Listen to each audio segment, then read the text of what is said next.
జగన్మోహన్ రెడ్డికి ప్రజలు ముఖ్యమా లేదా ఏదైనా ఇతర కేసుల్లో అరెస్ట్ అయిన ముద్దాయిలు ముఖ్యమా అంటే జగన్మోహన్ రెడ్డికి ముద్దాయిలే ముఖ్యం.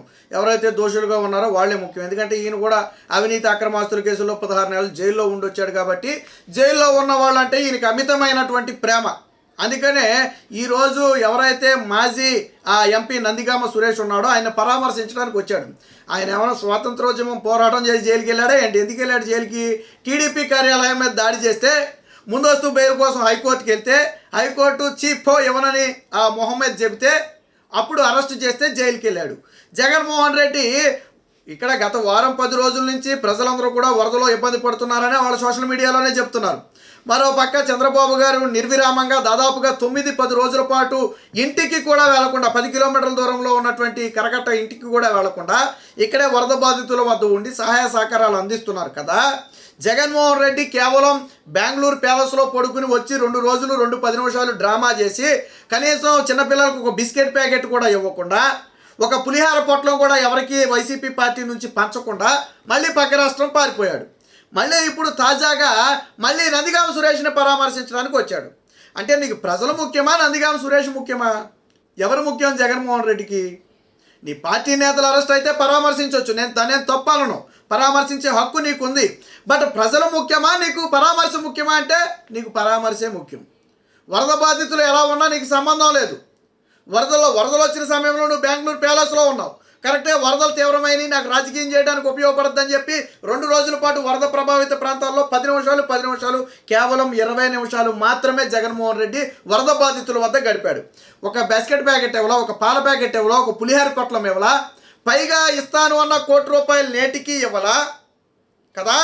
ఇప్పుడు మళ్ళీ పోనీ బెంగళూరు ప్యాలెస్ నుంచి నేరుగా గుంటూరు జైలుకి వెళ్ళకపోతే వరద బాధితుల దగ్గర నువ్వు ఎందుకు రావు? నువ్వు వరద బాధితులకు నేనున్నాననే భరోసా ఇవ్వచ్చు కదా.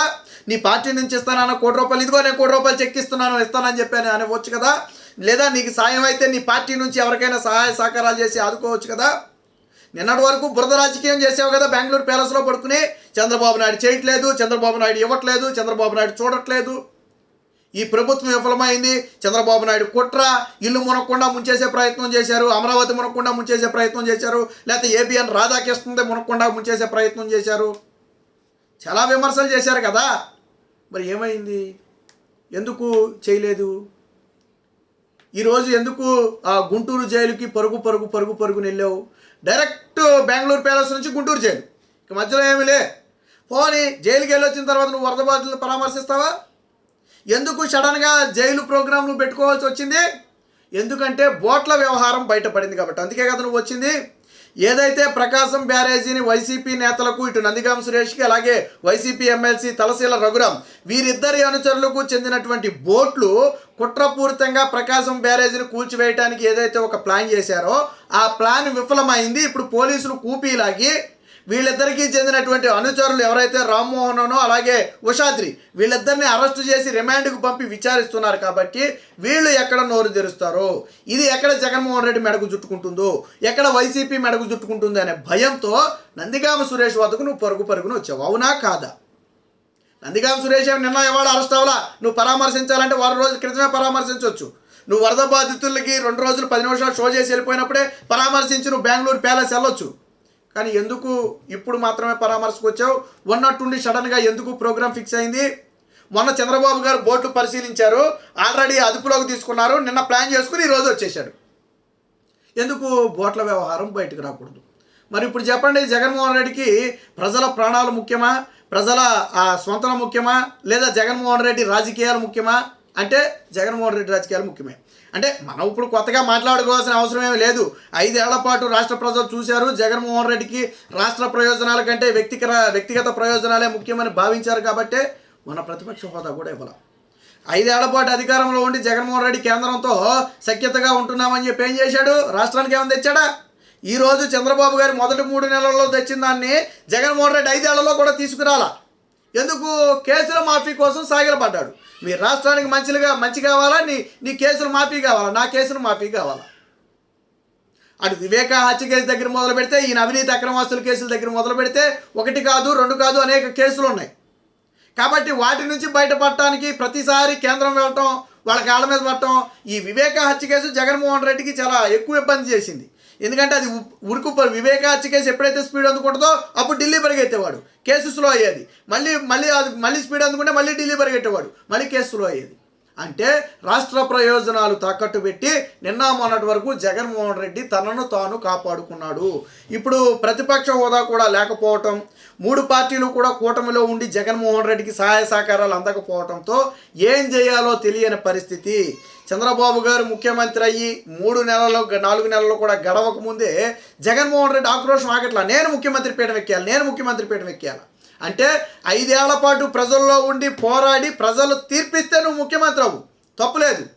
కానీ 5 ఏళ్ల పాటు నేను ఉండను, 5 ఏళ్ల పాటు నేను ఎందుకుంటా, చంద్రబాబుని ఏదో రకంగా కుట్ర చేసి దింపేస్తా, అందుకు కదా నువ్వు ప్రకాశం బ్యారేజీని కూల్చేయడానికి కుట్ర పన్నింది. ఆ నేపం చంద్రబాబు గారి మీద నెట్టి ఒకవేళ పొరపాటున 1,00,000 మంది ఎఫెక్ట్ అవుతారు, అంటే చనిపోయే ప్రమాదం ఉంది. దాదాపు 10 లక్షల ఎకరాల పంట నష్టపోయే అవకాశం ఉంది, రైతుల నోట్లో మట్టి కొట్టినట్టు అవుద్ది. ఆ నెగిటివ్ని స్ప్రెడ్ చేసి చంద్రబాబు మీద ఒత్తిడి తెచ్చి అవసరమైతే ఆయన దింపేయాలని కదా నీ కుట్ర రాజకీయం. అంటే జగన్మోహన్ రెడ్డికి లక్షలాది మంది ప్రాణాల కన్నా వాళ్ళ బాధల కన్నా జగన్మోహన్ రెడ్డికి సంబంధించినటువంటి వ్యక్తులే ముఖ్యం, ఆయన వ్యక్తిగత ప్రయోజనాలే ముఖ్యం, ఆయన రాజకీయమే ముఖ్యం. అందుకనే ఈరోజు ఆ నందిగామ సురేష్ పరామర్శకు జగన్మోహన్ రెడ్డి వెళ్ళటం అనేది వైసీపీ నేతలు కూడా జీర్ణించుకోలేని పరిస్థితి. వైసీపీ నేతలు కూడా ఇదేంటి, ఒక పక్క జనం వరదల్లో ఉంటే జగన్మోహన్ రెడ్డి తుర్రుని అక్కడికి పరిగెడుతున్నాడు, పైగా ఇప్పటికే నందిగామ సురేష్ పాత్ర ఉంది ఈ ప్రకాశం బ్యారేజ్ కూర్చడంలో అని చెప్పి విమర్శలు వస్తున్నప్పుడు జగన్మోహన్ రెడ్డి వెళ్ళి గెలవటం పార్టీకి డ్యామేజ్ కాదా అని చెప్పి సొంత పార్టీ నేతలే ఆశ్చర్యపోయే పరిస్థితి. కాకపోతే వాళ్ళకేం తెలుసు, జగన్మోహన్ రెడ్డికి ప్రజలంటే ఎప్పుడు కూడా ఇది ఉండదని చెప్పి. గతంలో కూడా మీరు హుదూ తుఫాన్ వచ్చినప్పుడు జగన్మోహన్ రెడ్డి ఎప్పుడైనా వైజాగ్ వచ్చి పరామర్శించాడా? తిత్లీ తుఫాన్ వచ్చినప్పుడు అవెంజర్స్ సినిమాకి వెళ్ళాడు. అంతెందుకు, జగన్మోహన్ రెడ్డి ముఖ్యమంత్రి అయిన తర్వాత కృష్ణా వరదలు వస్తే ఈయన జెరూసలేం యాత్రకి వెళ్ళాడు. జగన్మోహన్ రెడ్డి గెలవగానే మొదట టూర్ అదే, ఒక పక్క కృష్ణా వరదలు వచ్చాయి, జగన్మోహన్ రెడ్డి మాత్రం యాత్రకి వెళ్ళాడు. అంటే ఆ జగన్మోహన్ రెడ్డికి ప్రజలన్నా ప్రజల బాధలన్నా పట్టదు, కేవలం ఎన్నికల సమయంలో రాజకీయం చేయటానికి తప్ప జగన్మోహన్ రెడ్డికి ప్రజల బాధలు పట్టదు. ఆ రోజు ఏదో ఒక్క ఛాన్స్ అని అడిగితే ఆ ప్రజలు సరేలే పోనేలే అని చెప్పి 2019లో ఒక అవకాశం ఇచ్చారు. జగన్మోహన్ రెడ్డి దాన్ని పూర్తిగా దుర్వినియోగపరిచాడు.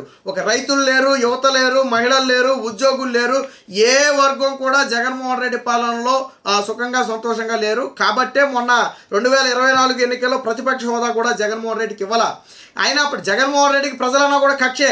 సాధారణంగా ఏ ముఖ్యమంత్రి అయినా సరే ఆ పదవిలో ఉండి ఆ ప్రజల తీర్పు వల్ల ఓడిపోతే దాన్ని హుందాగా ఒప్పుకోవాలి. ఏమని, మేము ప్రజా తీర్పును శిరసావహిస్తున్నాం, ప్రతిపక్షంగా మేము పోరాడతాం, ప్రజల పక్షాన ఎప్పుడు బలంగా పోరాడతామని చెప్పాలా. కానీ జగన్మోహన్ రెడ్డి మన 24 ఎన్నికల్లో ఓడిపోయిన తర్వాత ఈ రోజుకి నేను ప్రజల తీర్పును శిరసావహిస్తున్నామని చెప్పలా. నేను అమ్మఒడి వేసాను నాకు ఓట్లేలా, రైతు భరోసా ఇచ్చా నాకు ఓట్లేలా, ఏదో విద్యా దీవెన ఇచ్చా నాకు ఓట్లేలా అంటే చివరికి ప్రజలు ఓట్లేదని మళ్ళీ వాళ్ళని నిందించటం. అంతేగాని ప్రజల తీర్పుని గౌరవిస్తున్నానని మాత్రం ఈ రోజుకి నోటితో చెప్పలా. అది జగన్మోహన్ రెడ్డికి ప్రజల పట్ల ఉన్నటువంటి చిత్తశుద్ధి. మరి ఇలాంటి నేతలను మనం ఆహ్వానిస్తే రాజకీయాల్లో ఇలాంటి నేతలకు ఓట్లేసి గెలిపిస్తే భవిష్యత్తులు ఎలా ఉంటాయి? మీకంటే వాళ్ళే ముఖ్యమైనప్పుడు మీరెందుకు ఓట్లేయాలా? ప్రజలు ఇప్పుడు ఇవన్నీ కూడా ఆలోచించాలా. మొత్తంగా జగన్మోహన్ రెడ్డికి తన రాజకీయాలు, తన అవినీతి అక్రమాస్తులతో సంబంధం ఉన్నటువంటి వ్యక్తులే ముఖ్యం తప్ప రాష్ట్ర ప్రజలు కానే కాదు అని చెప్పి ఈరోజు జగన్మోహన్ రెడ్డి గుంటూరు జైలుకు వెళ్ళి నందిగామ సురేష్ని పరామర్శించడం ద్వారా రాష్ట్ర ప్రజలందరికీ కూడా అర్థమైంది.